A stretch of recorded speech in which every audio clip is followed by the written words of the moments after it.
Hello बच्चों, नमस्कार। क्या हाल चाल हैं, कैसे हैं आप सभी? आशा करता हूँ एकदम बढ़िया होंगे। सो बेटा, ये हमारा अध्याय था उच्च पादपों में प्रकाश संश्लेषण, और इसको हमें कंप्लीट करना था। इसका एक पार्ट रह गया था जो मैंने कहा था कि आज आपको कंप्लीट करा दूंगा। मैं आपको ये बता देता हूँ कि ये जो आज का जो लेक्चर है ये लाइव नहीं है, पहली बात तो। ठीक है, कहीं आप कमेंट्स में बोलो लाइव है लाइव है लाइव है। So this is not live, ये एक रिकॉर्डेड लेक्चर है। रिकॉर्ड इसलिए करके जा रहा हूँ ताकि आप लोग, आपका जो भरोसा है वो टूटे ना, और मैंने आपको प्रॉमिस किया था कि मैं ये आपको कंप्लीट करके दूंगा। दूसरी बात, मैं यहाँ पर हूँ नहीं, इस वजह से मैं नहीं चाहता था कि आपका टाइम वेस्ट हो। इस वजह से मैं ये पहले ही रिकॉर्ड करके आपके लिए जा रहा हूँ ताकि वो जो पार्ट जो इस चैप्टर का रह गया था वो हमारा कंप्लीट हो जाए। तो आइए शुरुआत करते हैं बेटा। बाकी आप जानते ही हैं, इस क्लास की जो भी पीडीएफ है या आगे आने वाले समय की जितनी भी पीडीएफ हैं वो आपको मिलेंगी टेलीग्राम के चैनल पर। उससे जुड़ने के लिए आपको गूगल फॉर्म भरना पड़ेगा जो डिस्क्रिप्शन में दे रखा है। आइए शुरुआत करते बेटा। इस चैप्टर में हम लोगों ने पहले फर्स्ट लेक्चर जो हुआ था उसमें हमने ये वाला टॉपिक कंप्लीट किया था। फिर उसके बाद हम लोगों ने ये वाला टॉपिक कंप्लीट कर दिया था, कौन सा, लाइट रिएक्शन, जो हमारा सेकंड लेक्चर हुआ था उसमें। अब हमें ये चैप्टर कंप्लीट करना है, हमें डार्क रिएक्शन की बात करनी है, यानी अप्रकाश अभिक्रिया या अंधकार अभिक्रिया, उसकी बात करनी है। प्रकाश श्वसन की बात करनी है और प्रकाश संश्लेषण को प्रभावित करने वाले कारकों की बात करनी है। तो आइए शुरुआत करते हैं। ये सारी बातें हम लोग कर चुके थे। लाइट रिएक्शन हम लोग देख चुके थे। लाइट रिएक्शन में चक्रीय अचक्रीय फोटोफॉस्फोरिलीकरण ये हम लोगों ने पढ़ लिया था। एटीपी एनएडीपीएच कहाँ पर उपयोग होएगा हमने बात कर ली है कि इसमें डार्क रिएक्शन में उपयोग होएगा। जैव संश्लेषी चरण जो होता है यहाँ पर उपयोग होता है। तो आइए स्टार्ट करते हैं। कौन सा हमारा, यहीं से बेसिकली स्टार्ट हो जाएगा कौन सा हमारा, डार्क रिएक्शन। तो आइए लाइन बाय लाइन कवर करते हैं। हमने पढ़ा है कि प्रकाश अभिक्रिया के उत्पाद एटीपी और एनएडीपीएच तथा ऑक्सीजन हैं। जी हाँ, बिल्कुल, हम लोगों ने पढ़ा था कि प्रकाश अभिक्रिया जब हुई थी तो प्रकाश की उपस्थिति में, वर्णकों की उपस्थिति में हमने जल को तोड़ा था, ऑक्सीजन मुक्त हो गई थी, हमने एटीपी और एनएडीपीएच बना दिया था। और ये सारा काम कहाँ पर हो रहा है सर? स्ट्रोमा में हो रहा है, पीठिका में हो रहा है। इनमें से ऑक्सीजन जो है क्लोरोप्लास्ट के बाहर निकल जाती है, जबकि एटीपी और एनएडीपीएच का उपयोग शर्करा को संश्लेषित करने वाली प्रक्रिया के लिए होता है। तो एटीपी और एनएडीपीएच जो हमने बनाया उसको हम यूज में लेंगे, क्या बनाने के लिए? शर्करा बनाने के लिए। यह प्रकाश संश्लेषण का जैव संश्लेषी चरण कहलाता है। इसी को ही हम बायोसिंथेटिक पाथवे बोल देते हैं, यानी एक लिविंग के ऑर्गेनिज्म के अंदर, एक सजीव के अंदर हम संश्लेषण कर रहे हैं किसका? शर्करा का। इसलिए हम इसको, इस डार्क रिएक्शन को जैव संश्लेषी चरण भी कहते हैं। यह प्रक्रिया परोक्ष रूप से प्रकाश पर निर्भर नहीं होती है, यानी ये डायरेक्टली प्रकाश पर निर्भर नहीं है, लेकिन इनडायरेक्टली तो है। कैसे? प्रकाश अभिक्रिया के उत्पाद पर तो निर्भर कर रही है ना, एटीपी और एनएडीपीएच पर। यह प्रकाश की प्रक्रियाओं के उत्पाद यानी एटीपी और एनएडीपीएच के अतिरिक्त कार्बन डाइऑक्साइड और जल पर निर्भर होती है। यानी डायरेक्टली तो डिपेंडेंट नहीं है, लेकिन इनडायरेक्टली डिपेंडेंट है। किस पर? लाइट रिएक्शन के प्रोडक्ट पर डिपेंडेंट है। आप शायद यह आश्चर्य कर सकते हैं कि इसकी सत्यता की जांच कैसे की जा सकती है। ये बहुत ही सरल है। प्रकाश उपलब्ध न होने के तुरंत बाद कुछ समय तक के लिए जैव संश्लेषी चरण प्रक्रिया जारी रहती है। यानी प्रकाश नहीं है फिर भी कुछ समय के लिए तो भोजन फिर भी बनता है। इट मीन्स जो कुछ समय के लिए जो एटीपी और एनएडीपीएच जो बच गई हैं, मतलब जैसे मैं हूँ, मैंने एक प्लांट हूँ, लाइट मिली, हाँ जी, लाइट रिएक्शन हो रही है, एटीपी एनएडीपीएच बन रहा है, हाँ, लाइट बंद कर दी है ना, वो एटीपी एनएडीपीएच हम डार्क रिएक्शन में यूज में ले रहे हैं, लाइट बंद कर दी, फिर भी अभी भी डार्क रिएक्शन हो रही है। इट मीन्स लाइट पर ये डिपेंडेंट नहीं है, ये तो लाइट रिएक्शन के प्रोडक्ट पर डिपेंडेंट है। और इसके बाद बंद हो जाती है, और फिर जब लाइट जब कंटिन्यूसली नहीं पड़ रही है तो जो एटीपी एनएडीपीएच बनाया है वो यूटिलाइज हो जाएगा, तो जब वो नहीं बचेगा फिर ये डार्क रिएक्शन भी बंद हो जाती है। यदि इसके बाद पुनः अब फिर से अगर आप प्रकाश उपलब्ध कराते हो तो संश्लेषण फिर से स्टार्ट हो जाएगा। डन है, आगे बढ़ते हैं। अतः जैव संश्लेषण चरण को अप्रकाश अभिक्रिया डार्क रिएक्शन कहने में एक मिथ्या है। अपने साथियों के बीच इसकी चर्चा करें। हालांकि ये प्रॉपरली डार्क रिएक्शन नहीं कहला रही है, क्योंकि डार्क रिएक्शन से तात्पर्य ये होता है कि ये रिएक्शन डार्क में होएगी। नहीं, ऐसा नहीं है। लाइट में हो सकती है, कौन सी? ये डार्क रिएक्शन, क्योंकि लाइट रिएक्शन के प्रोडक्ट पर डिपेंडेंट है ये। आइए अब देखें कि जैव संश्लेषण चरण में एटीपी और एनएडीपीएच का उपयोग कैसे किया जाता है, कहां पर किया जाता है। हमने पहले देख चुके हैं कि जल के साथ कार्बन डाइऑक्साइड के मिलने से शर्करा उत्पादित होती है। ठीक है जी। यह वैज्ञानिकों की रुचि थी कि उन्होंने ये खोजा कि यह प्रतिक्रिया कैसे संपन्न होती है, अथवा यह जानना कि कार्बन डाइऑक्साइड की प्रतिक्रिया में आने वाले यौगिकृत होने से कौन सा पहला उत्पाद बनता है। यानी ये चीज तो समझ में आ गई थी वैज्ञानिकों की, भैया जल यूटिलाइज हो रहा है, कार्बन डाइऑक्साइड यूटिलाइज हो रही है और शर्करा बन रही है। ठीक है, जल जो है वो प्रोटॉन डोनर है या हाइड्रोजन डोनर है, उसने हाइड्रोजन दिया कार्बन डाइऑक्साइड को और वो शर्करा बनाएगा। ठीक है, अब बात आ रही है सर कार्बन डाइऑक्साइड को जब हम स्थिर करेंगे, कार्बन डाइऑक्साइड को बदलेंगे तो पहला उत्पाद क्या बनता है, ये इच्छा थी वैज्ञानिकों के जानने की। तो फिर जाना किस वैज्ञानिक ने सबसे पहले, द्वितीय विश्व युद्ध के ठीक बाद, सेकेंड वर्ल्ड वॉर हुआ उसके ठीक बाद लाभदायी उपयोगी हेतु रेडियो आइसोटोपिक का उपयोग किया गया था। यानी किसका उपयोग किया गया, रेडियो आइसोटोप्स का उपयोग किया गया। यानी कुछ ऐसे तत्व या कुछ ऐसे हम बोलेंगे एलिमेंट्स जो रेडियो एक्टिविटी दर्शाते हैं। अब उससे क्या होएगा, जब हम ऑटो रेडियोग्राफी करते हैं, जैसे आप लोगों ने इसको पढ़ा भी था डीएनए फिंगरप्रिंटिंग में कि हमने रेडियो एक्टिव मटेरियल यूज में लिया। अब रेडियो एक्टिव मटेरियल जिसमें होएगा वहां से रेडिएशन निकालेगा, उस रेडिएशंस को हम पकड़ेंगे और पकड़कर उस कंपाउंड का, उस यौगिक का पता लगाएंगे। तो हमने रेडियो आइसोटोप का उपयोग किया और पता लगाया कि पहला स्थायी उत्पाद कौन सा बना है। इस उपयोग में किसने, मेल्विन कैल्विन का कार्य बहुत ही सराहनीय था। मेन काम किसने किया, कैल्विन ने किया। उन्होंने शैवाल उन्होंने यूज में ली थी। कौन सी यूज में ली थी, हरी शैवाल क्लोरेला यूज में ली थी, याद रखना।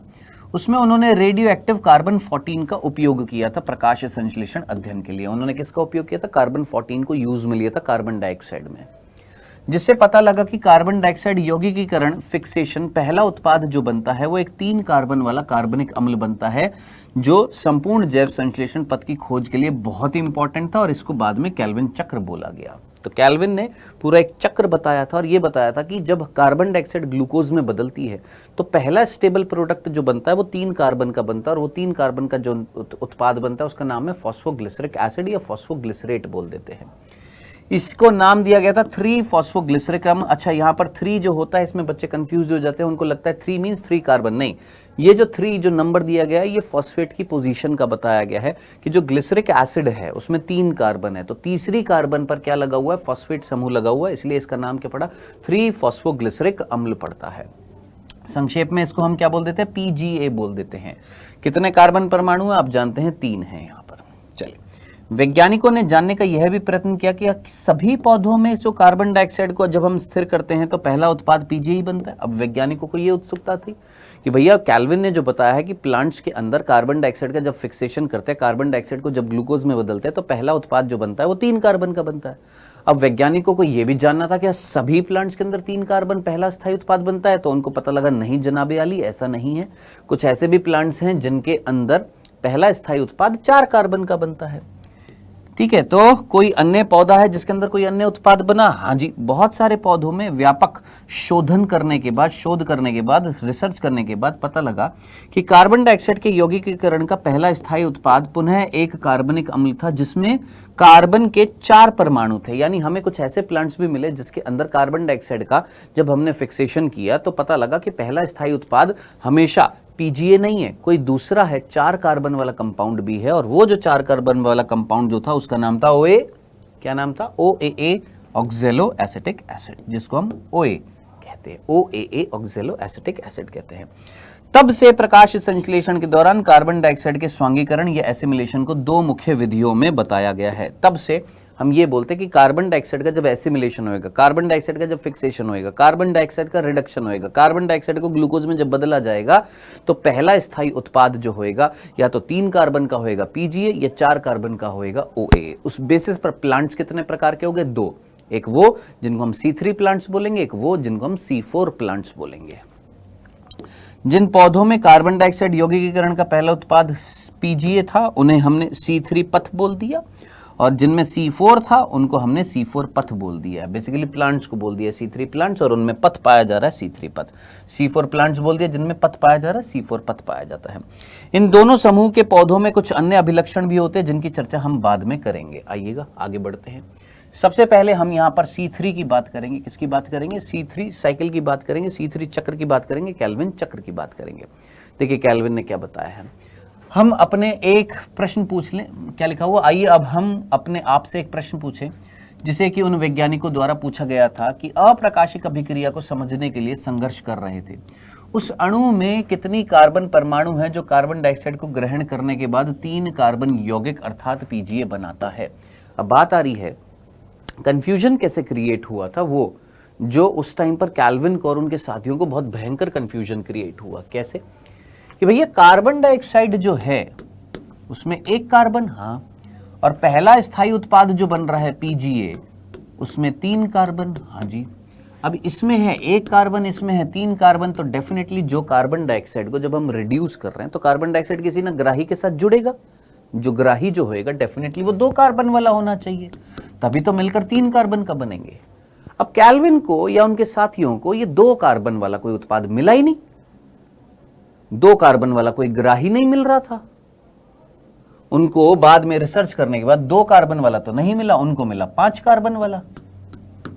अब 5 कार्बन वाला मिला तो कंफ्यूजन क्रिएट हुआ कि भैया 1 कार्बन 5 कार्बन मिलकर 6 कार्बन होना चाहिए था, ये 3 कार्बन कैसे है। तो एक्चुअलिटी में हुआ क्या था कि ये जो ग्राही जो था इससे डायरेक्टली पीजीए नहीं बना था, एक अनस्टेबल कंपाउंड बना था जो 6 कार्बन का था। ये बाद में पता लगा कि ये 5 कार्बन वाला जो ग्राही है उसके साथ जब कार्बन डाइऑक्साइड जुड़ती है तो पहला स्थायी उत्पाद नहीं अस्थायी उत्पाद बनता है जो 6 कार्बन का होता है, और ये बदल जाता है 3-3 कार्बन के 2 मॉलिक्यूल्स में, और वो कौन है, पीजीए। पीजीए यानी हम डायरेक्टली क्या लिखते हैं, हम ये लिखते हैं कि भैया यहां से पहला स्थायी उत्पाद जो बनता है वो कौन बनता है, 3PGA। उसके कितने अणु बनते हैं सर, 2 अणु बनते हैं, तब जाकर ये बैलेंस होता है। और कितना हो जाता है सर, 6 कार्बन हो जाता है, क्योंकि एक PGA में 3 कार्बन है तो 2 अणु में कितनी हो गई सर, 6 कार्बन हो गए। तो ये पहला स्थायी उत्पाद, पहला स्थायी या पहला ग्राही जो था वो कौन था, RUBP। ये एक शर्करा होती है, एक पेंटोज शर्करा होती है, राइबिलोज शर्करा होती है, जिसके फर्स्ट और 5th पोजीशन पर क्या पाया जाता है, फॉस्फेट पाया जाता है। इसका पूरा नाम है राइबिलोज 1,5 बाई फॉस्फेट। ठीक है जी। अब साहब राइबिलोज 1,5 बाई फॉस्फेट जो है, या जिसको हम बिस फॉस्फेट भी बोल देते हैं, इसके साथ कार्बन डाइऑक्साइड को जोड़ना है तो जोड़ने का काम कौन करता है, एक एंजाइम जिसका नाम है रुबिस्को। अब ये जो रुबिस्को जो है ये दोहरा कार्य करता है, ये कार्बोक्सिलेशन भी करता है और ऑक्सीजनेशन भी करता है।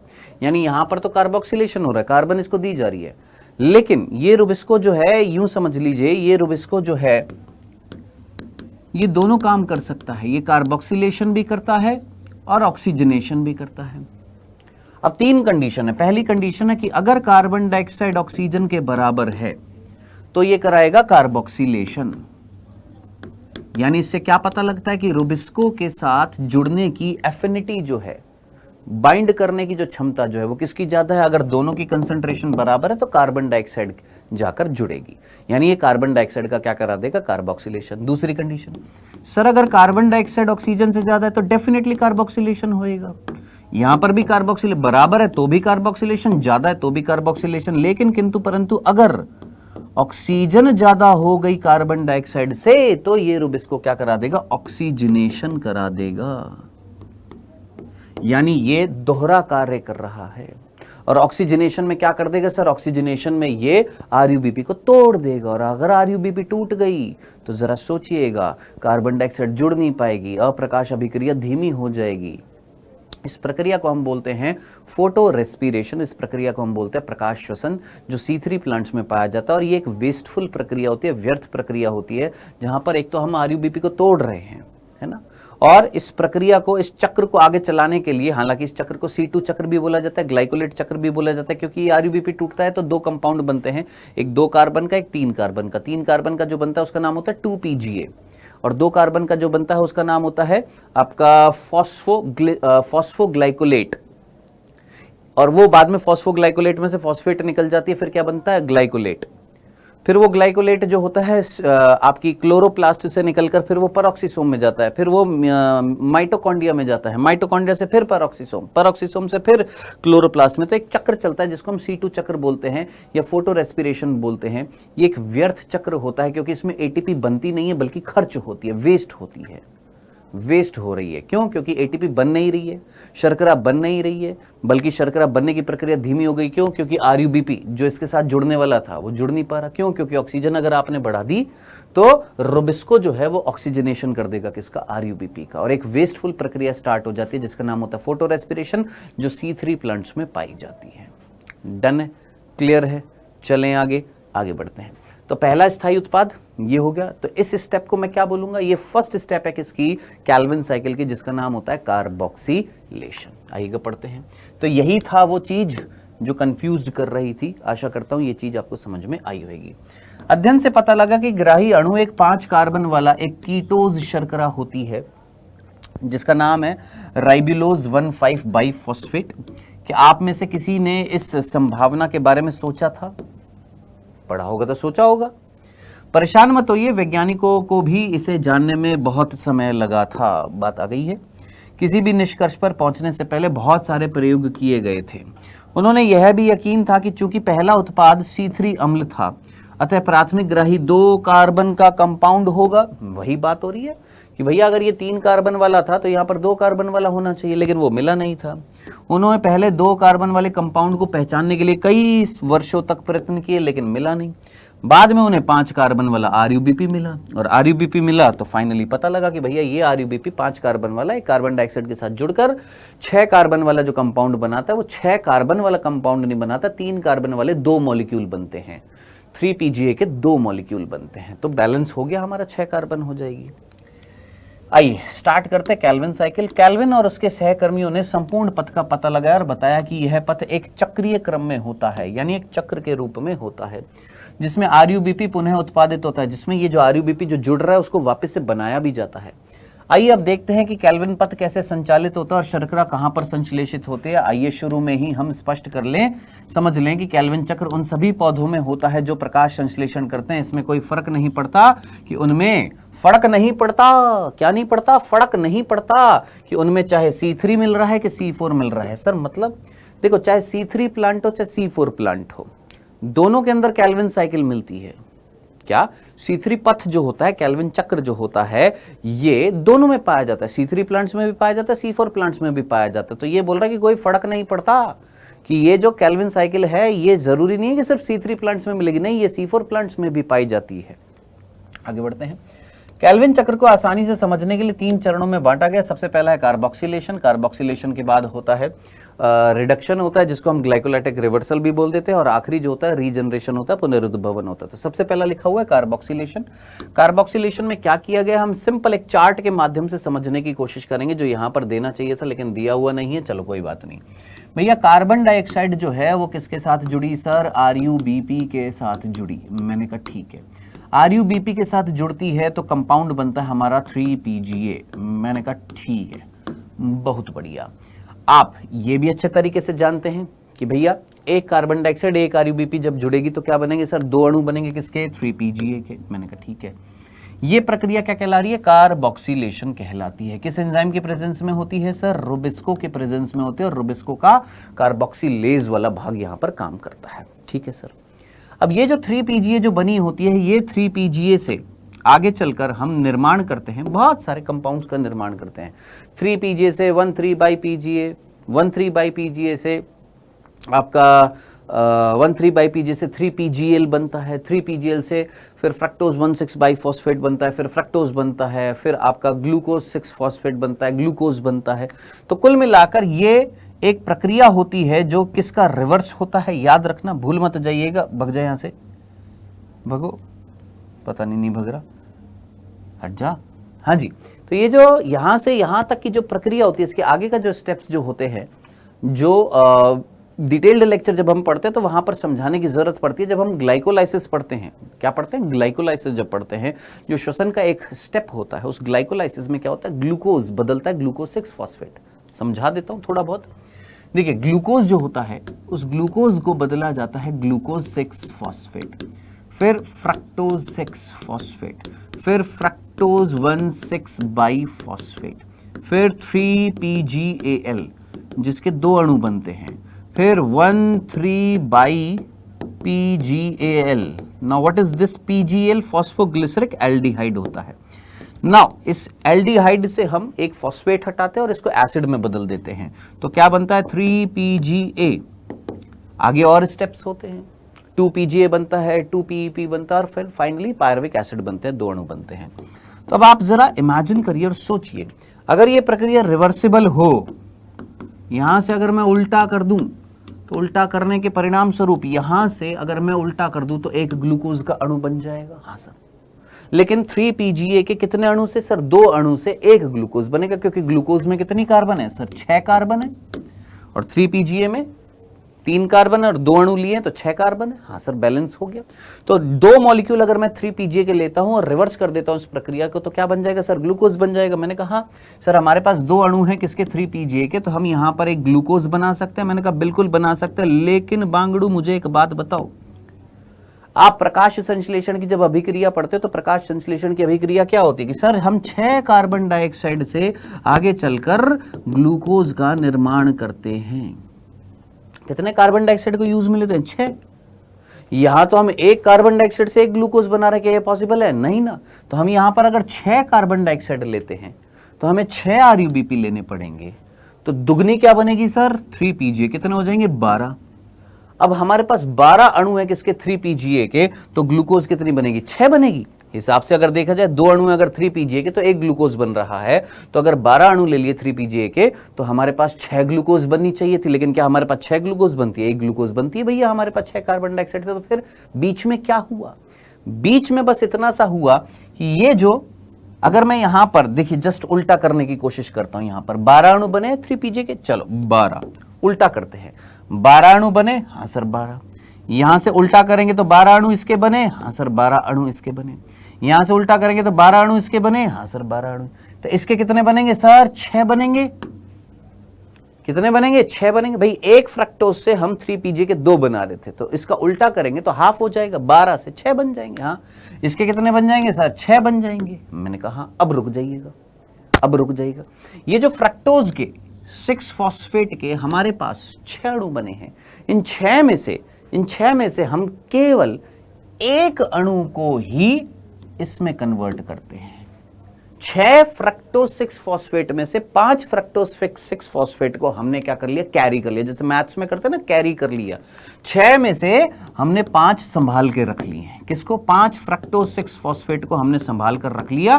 केवल एक जो था, 6 में से केवल एक जो था उसको उल्टा कर दिया और यहां से फाइनली ग्लूकोज बना दी। मैंने कहा ठीक है, चलो हमने ग्लूकोज तो बना दी और हमें ग्लूकोज बना ली थी, हमने एक ग्लूकोज अणु बना दी।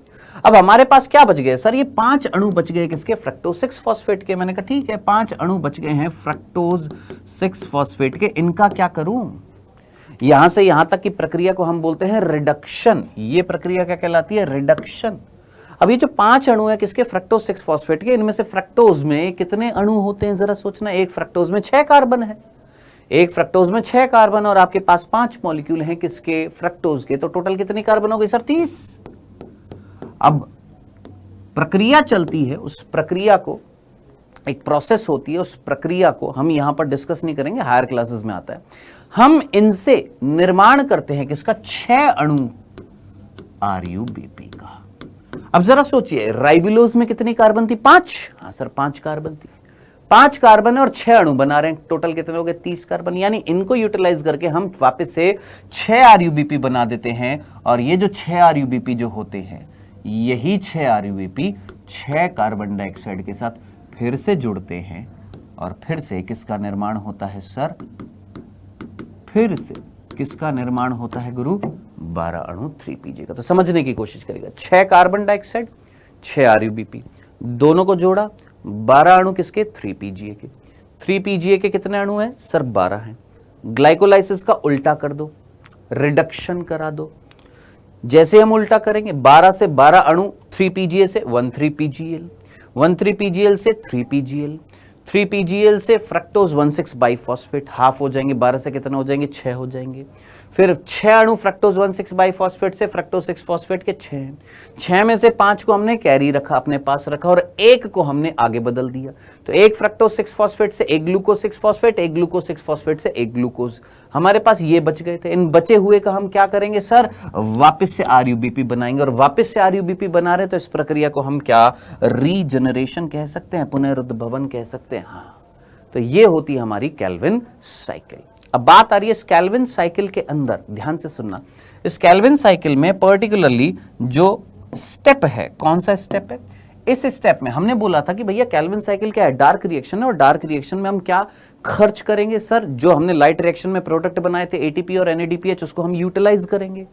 3 स्टेप है। पहली स्टेप कार्बोक्सिलेशन, दूसरी स्टेप रिडक्शन और तीसरी स्टेप जो है वो है रीजनरेशन। ये कार्बोक्सिलीकरण है, ये ग्लाइकोलाइटिक रिवर्सल है जिसको हम अपचयन या रिडक्शन भी बोलते हैं, और ये पुनरुद्भवन है, रीजनरेशन है। ठीक है, अब इनमें से कौन सी स्टेप में एटीपी और एनएडीपीएच खर्च करोगे? तो बेटा याद रखना, इस स्टेप में कोई एटीपी कोई एनएडीपीएच खर्च नहीं हो रहा। यहां पर 12 एटीपी और 12 एनएडीपीएच को खर्च किया जा रहा है। 12 एटीपी और 12 एनएडीपीएच को खर्च किया जा रहा है। मैंने कहा ठीक है, और इस स्टेप में 6 एटीपी को खर्च किया जा रहा है। तो ओवरऑल कितनी एटीपी खर्च हो गई सर? 18 एटीपी खर्च हो गई है। 12 इधर, 6 इधर, टोटल 18। और एनएडीपीएच कितने हो गए? 12। यही आपकी बैलेंस शीट यहां पर दिखा रखी है। 6 कार्बन डाइऑक्साइड से आप एक ग्लूकोज जब बनाते हो तो आपकी कितनी एटीपी? 18 एटीपी यूटिलाइज होती है। अब एटीपी को तोड़ोगे तो एडीपी बनेगा कि नहीं बनेगा? हाँ। सिमिलरली 12 एनएडीपीएच यूटिलाइज होते हैं, एनएडीपीएच को तोड़ोगे तो आप क्या क्या बनेगा सर? एनएडीपी बनेगा। तो कुल मिलाकर मेरे दोस्त यहां पर याद रखना कि कौन सी स्टेप में कितनी एटीपी और कितने एनएडीपीएच यूटिलाइज हो रहे हैं। तो अपचयन में याद रखना 12 एटीपी 12 एनएडीपीएच और पुनरुद्भवन में 6 एटीपी का यूटिलाइजेशन होता है। भूल मत जाइएगा, ये याद रखना है, कतई भूल मत जाइएगा। ये था हमारा कौन सा? याद रखिएगा, ये था हमारा केल्विन चक्र। ठीक है, या C3 साइकिल जिसको हम बोल देते हैं। नेक्स्ट इज C4 पथ। अब C4 पथ जो होता है ये बेसिकली कुछ मोनोकॉट्स होते हैं जो उष्ण कटिबंधीय क्षेत्रों में पाए जाते हैं, हाई टेम्परेचर को झेल लेते हैं। अब इनके अंदर ना फोटो रेस्पिरेशन नहीं पाया जाता। क्यों? क्योंकि इनके अंदर एक विशेष प्रकार की शारीरिकी पाई जाती है, विशेष प्रकार की एनाटमी पाई जाती है जिसको हम क्रेन्ज एनाटमी बोलते हैं ना। ये क्रेन्ज वर्ड जो होता है ये क्या होता है? क्रेन्ज का मतलब होता है रिंग। क्रेन्ज का मतलब क्या होता है? रिंग होती है। इन पादपों के अंदर C4 प्लांट्स के अंदर क्रेन्ज एनाटमी पाई जाती है। क्रेन्ज एनाटमी में क्या होता है? जो वेस्कुलर बंडल्स जो होते हैं, जो संवहन ऊतक होते हैं, वो कुछ कोशिकाओं से एक रिंग के फॉर्म में कवर्ड होते हैं, जिनके बीच में वॉल्स इतनी ज्यादा टाइट होती हैं कि एयर जाने का भी स्पेस नहीं होता है किसमें? आपके संवहन ऊतक में। उन कोशिकाओं के समूह को हम बोलते हैं पूलाछद कोशिका हिंदी में, और इंग्लिश में बोलते हैं बंडल शीथ सेल्स, जो यहां पर दिखाई गई नहीं है। चलो जी, कोई बात नहीं, कोई दिक्कत नहीं है। तो इस तरीके से जाइलम और फ्लोएम होते हैं। जाइलम और फ्लोएम जो हैं वो कवर्ड होते हैं किससे? पूलाछद कोशिकाओं से। और ये आप देख सकते हैं, कहां पर देख सकते हैं? आप एक चैप्टर पढ़ेंगे पुष्पीय पादपों का। अरे ये तो हमने पढ़ा था भाई, पुष्पीय पादपों का शारीर जब हमने लाइन बाय लाइन देखी थी, तो वहां पर जब हम लोगों ने लीफ देखी थी, और लीफ में आप लोगों को याद करिएगा पृष्ठाधार पत्ती पड़ी थी और एक समव्यास या पृष्ठाधार पत्ती पड़ी थी, डोर्सीवेंट्रल लीफ पड़ी थी, और एक आइसो बाइलेटरल लीफ जो आप लोगों ने पढ़ी थी, समद्विपार्श्विक पत्ती जब पड़ी थी। तो याद करिएगा वहां पर संवहन ऊतक जो थे पृष्ठाधार पत्ती में, वो किससे कवर्ड थे? पूलाछद कोशिकाओं से। हाँ जी। और वो पूलाछद कोशिकाएं जो थी वो किसकी बनी हुई थी? पैरेन्काइमा, मेनली पैरेन्काइमा, कॉलनकाइमा की भी बनी होती, मेनली पैरेन्काइमा की थी। याद करिए, हम लोगों ने पढ़ा था। लेकिन जो समद्विपार्श्विक पत्ती जो होती है, आइसोबाइलेटरल लीफ जो होती है, उसके अंदर जो पूलाछद कोशिकाएं थी वो किससे बनी हुई थी? याद करिए, 2 पैचेस मिल रहे थे, वो किसकी बनी हुई थी? स्क्लेरेन्काइमा की बनी हुई थी। तो यहां पर कौन मिल रहा है गुरु? यहां पर मिल रहा है संवहन ऊतक पाए जा रहे हैं, संवहन बंडल पाए जा रहे हैं, संवहन ऊतक पाए जा रहे हैं, संवहन बंडल पाए जा रहे हैं, और वो कवर्ड है किससे? सर इन कोशिकाओं से। और इन कोशिकाओं के बीच में अंतर कोशिकीय अवकाश नहीं है, भित्ति जो है बहुत ही ज्यादा मोटी है, जिसकी वजह से अंदर एयर तक नहीं जा पाती है। ठीक है, अब इनके बाहर कौन मिल रही है सर? इनके बाहर मिल रही है यहां पर ये आपकी अंडाकार या गोलाकार आकृति में कौन? Mesophyll cells. और ये मीजोफिल सेल्स जो हैं इनसे कनेक्टेड हैं। किनसे कनेक्टेड हैं सर? इनसे कनेक्टेड है किसके द्वारा? प्लाज्मोडेस्माटा के द्वारा, जिसको हम जीव द्रव्य तंतु बोलते हैं, उनके द्वारा ये कनेक्टेड है। तो जरा सोचिए, ये मीजोफिल सेल्स और ये पूलाछद कोशिका, ये मीजोफिल सेल्स है पर्णमध्योतक कोशिका, और ये बंडल शीथ सेल्स है BSC जिनको बोला जाता है। क्या ये आपस में कनेक्टेड है? हाँ जी, बिल्कुल कनेक्टेड है। किससे सर? प्लाज्मोडेस्माटा से। मैंने कहा ठीक है जी, बहुत बढ़िया। अब C3 प्लांट्स के अंदर, C3 पादपों के अंदर जितनी भी डार्क रिएक्शन थी वो कहां पर हो रही थी सर? मीजोफिल सेल्स के अंदर हो रही थी। जितनी भी हो रही थी वो मीजोफिल सेल्स में हो रही थी। लेकिन यहां पर ये जो विशेष शारीरिकी जो पाई जा रही है, इस विशेष शारीरिकी में एक विशेष चीज हो रही है। वो विशेष चीज क्या हो रही है? यहां पर जो मीजोफिल सेल्स होती है इनके अंदर जो हरित लवक जो होते हैं, याद रखना है मीजोफिल सेल्स जो होती है इनके अंदर जो हरित लवक होते हैं वो कैसे होते हैं, ग्रेनल होते हैं, यानी यहां पर ग्रेना पाया जाता है हरित लवक के अंदर। लेकिन जो बंडल शीथ सेल्स जो होती हैं ये कैसी होती है, ए ग्रेनल होते हैं, इनके हरित लवक के अंदर ग्रेना नहीं पाया जाता है, हाँ स्ट्रोमा लेमिला पाया जाता है। और इनके हरित लवक का आकार भी कैसा होता है, बड़ा होता है, क्योंकि यहीं पर स्टार्च या यहीं पर भोजन का निर्माण होता है, यहां नहीं होता, मीजोफिल सेल्स में नहीं होता। साथ ही साथ रुबिस्को एंजाइम जो होता है यहां पर पाया जाता है, लेकिन कहां पर पाया जाता है, इधर पाया जाता है, किसमें, बंडल शीथ सेल्स में। अब रुबिस्को एंजाइम यहां पर है, ग्रेना यहां पर है, लाइट रिएक्शन ग्रेना में होगी। लाइट रिएक्शन अगर ग्रेना में होगी तो यहीं पर वाटर को तोड़ा जाएगा, यहीं पर ऑक्सीजन निकलेगी, यहां तो ऑक्सीजन निकलेगी नहीं, तो हमने ऑक्सीजन को यहां निकाल दिया, रुबिस्को को यहां बैठा दिया, तो रुबिस्को का ऑक्सीजनेज वाला पार्ट काम नहीं करेगा, तो फोटो रेस्पिरेशन यहां पर नहीं होगा। क्यों, क्योंकि हमने सेपरेट कर दिया है, ऑक्सीजन अलग कर दी, रुबिस्को अलग कर दिया, तो रुबिस्को ऑक्सीजनेशन नहीं करेगा, ऑक्सीजनेशन नहीं करेगा तो डेफिनेटली कार्बोक्सिलेशन करेगा, और कार्बोक्सिलेशन करेगा तो फोटो रेस्पिरेशन नहीं हो रहा है, खत्म। तो इस प्रकार की एनाटमी में हमें क्या फायदा हुआ कि हम सर थोड़ी सी कार्बन डाइऑक्साइड की सांद्रता में इस प्रक्रिया को चालू कर देते हैं। क्यों, क्योंकि यहां पर जो पहला ग्राही जो होता है वो कौन होता है, वो होता है पीईपी, और पीईपी जो होता है वो 3 कार्बन का होता है।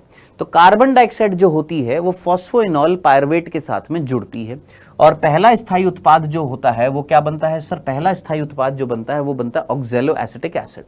फिर वो ऑक्सैलो एसिटिक एसिड जो होता है आगे बदलता है किसमें, एस्पार्टिक एसिड में, एस्पार्टिक एसिड बदलता है मैलिक एसिड में, फिर वो मैलिक एसिड यहां पर आता है, मैलिक एसिड में भी 4 कार्बन होती है, मैलिक एसिड में 4 कार्बन होती है, फिर वो मैलिक एसिड टूटता है और किसमें बदलता है, पायरुविक एसिड में, और एक कार्बन डाइऑक्साइड निकाल देता है।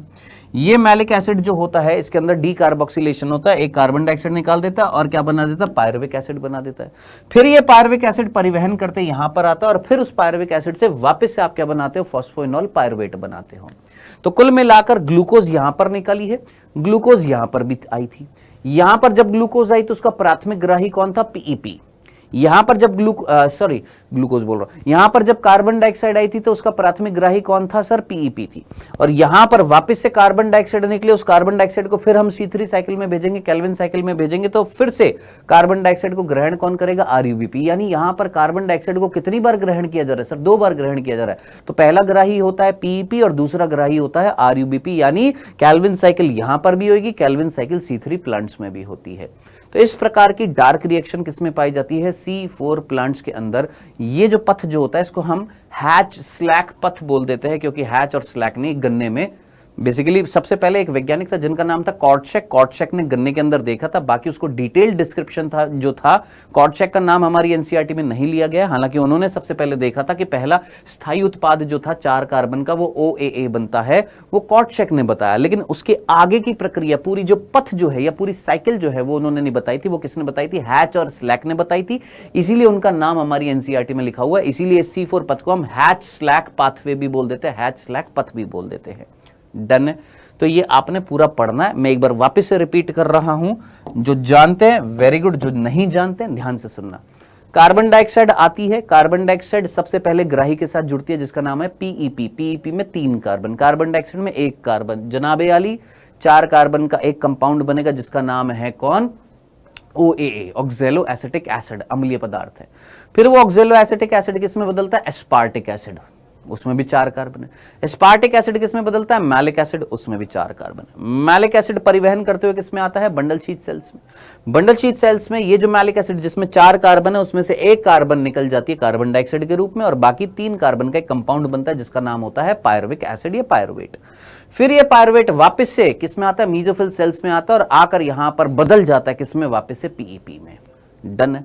अब ध्यान से सोचिए यहां पर कितनी एटीपी खर्च होंगी और कितनी एनएडीपी है। देखिए यहां पर केल्विन साइकिल हो रही है, हाँ अभी अभी हम लोगों ने बात करी थी कि केल्विन साइकिल में, किसमें, केल्विन साइकिल में टोटल कितनी थी सर, 18 एटीपी 12 एनएडीपीएच। मैंने कहा ठीक है, 18 तो एटीपी 12 एनएडीपीएच था, तो वो तो यहां पर भी यूटिलाइज होंगी। मैंने कहा बिल्कुल होंगी। प्लस साथ साथ ये जो पायरुविक एसिड जब यहां परिवहन करने के बाद फिर जब ये पुनरुद्भवन करता है यानी पीईपी बनाता है, तो इस दौरान 12 एटीपी और खर्च होती हैं, यानी टोटल एटीपी कितनी खर्च हो गई 18, तो केल्विन साइकिल वाली, प्लस रीजनरेशन होएगा पीईपी का, यहां पर 12 एटीपी और यानी टोटल कितनी हो गई है सर 30 एटीपी हमारी खर्च हो रही हैं और 12 NADPH यूटिलाइज हो रहे हैं। तो एक बालक ये पूछता है सर यहां पर तो C4 पथ में तो ज्यादा एटीपी खर्च हो रही है, C3 में कम एटीपी खर्च हो रही है, लेकिन एक वेस्टफुल, एक खराब, एक व्यर्थ प्रक्रिया भी तो हो रही थी वहां पर जिसका नाम फोटो रेस्पिरेशन था। प्लस साथ साथ एक और चीज है, यहां पर थोड़ी सी कार्बन डाइऑक्साइड की सांद्रता मिलते ही ये प्रक्रिया चालू हो जाती है। क्यों सर, क्यों सर, क्यों सर? क्योंकि बेटा C3 प्लांट्स जो होते हैं उनमें जरा सोचिए, आपको हमेशा कार्बन डाइऑक्साइड को ज्यादा ही देना पड़ेगा या ऑक्सीजन के बराबर ही रखना पड़ेगा, तभी कार्बोक्सिलेशन होएगा। थोड़ा सा भी अगर कम हुआ तो फोटो रेस्पिरेशन हो जाएगा। क्यों? क्योंकि यहां जो ग्राही जो था वो कौन था, रुबिस्को था, और वो उसका ऑक्सीजनेशन वाला भाग जो है, ऑक्सीजनेशन वाला पार्ट जो है वो ऑक्सीजनेशन कर देगा। लेकिन यहां पर जो एंजाइम जो होता है, जो पीईपी के साथ कार्बन डाइऑक्साइड को जोड़ता है, जिसका नाम होता है पेप्केज। अब नाम में क्या आ रहा है, पेप्केज, यानी फॉस्फोइनोल पायरुवेट का वो क्या कराता है, केवल कार्बोक्सिलेशन कराता है, ऑक्सीजनेशन नहीं कराता। तो अगर ऑक्सीजनेशन नहीं कराता है तो ऑक्सीजन से कुछ लेना देना नहीं है। तो चाहे कार्बन डाइऑक्साइड कम हो ऑक्सीजन से, चाहे ज्यादा हो, कोई लेना देना नहीं है इसको।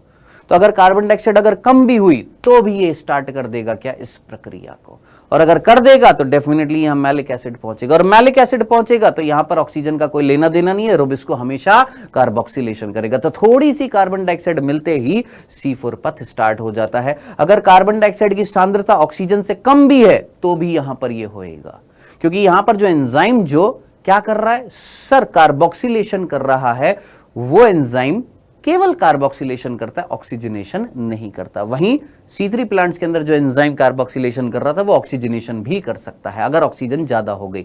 यहां पर ऑक्सीजन ज्यादा हो गई, कोई लेना देना नहीं है, क्योंकि ये सिर्फ कार्बन डाइऑक्साइड का कार्बोक्सिलेशन करता है। तो कार्बन डाइऑक्साइड अगर कम भी हुई तो भी कार्बोक्सिलेशन, ज्यादा हुई तो भी कार्बोक्सिलेशन।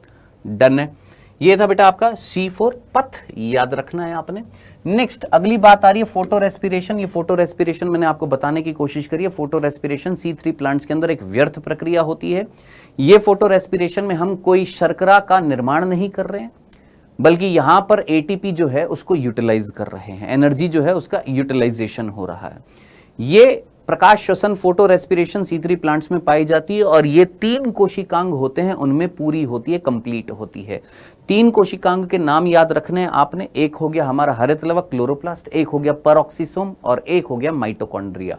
पेरोक्सिसोम अगर शब्द सुना है तो अच्छी बात है, नहीं सुना है तो सेल चैप्टर के अंदर जब आखिरी में माइक्रोबॉडीज पढ़ाई जाती है, सूक्ष्मकाय पढ़ाए जाते हैं, तो वहां पर उसमें पेरोक्सिसोम बताना अनिवार्य होता है। क्यों अनिवार्य होता है? हालांकि सेल चैप्टर के एनसीईआरटी में तो नहीं है, फिर भी पढ़ाया जाता है। क्यों? क्योंकि वो पेरोक्सिसोम यहां पर शब्द आता है, इसीलिए जरूरी है कि पेरोक्सिसोम याद रखना, भूल मत जाना। उसी पेरोक्सिसोम में ये साइकिल जो है कंप्लीट होती है, मतलब पेरोक्सिसोम इन्वॉल्व होता है इस साइकिल में।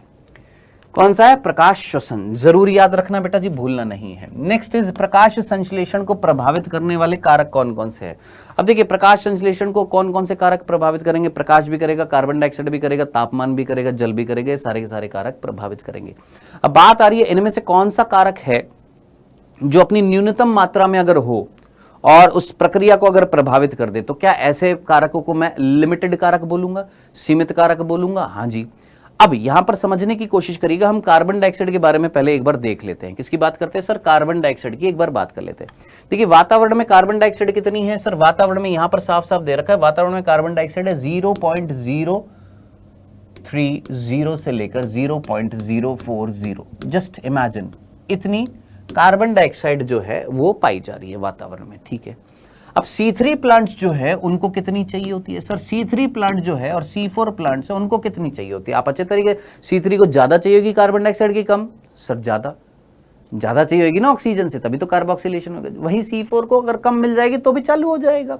तो C4 जो है उसमें तृप्ति कब आ जाती है, वो संतृप्त कब हो जाते हैं? जैसे आप यहां पर देखेंगे कि C3 जो होती है उसके लिए कितनी चाहिए होती है? 0.036 यहां पर कहीं लिखा हुआ है। C3 के अंदर C4 के अंदर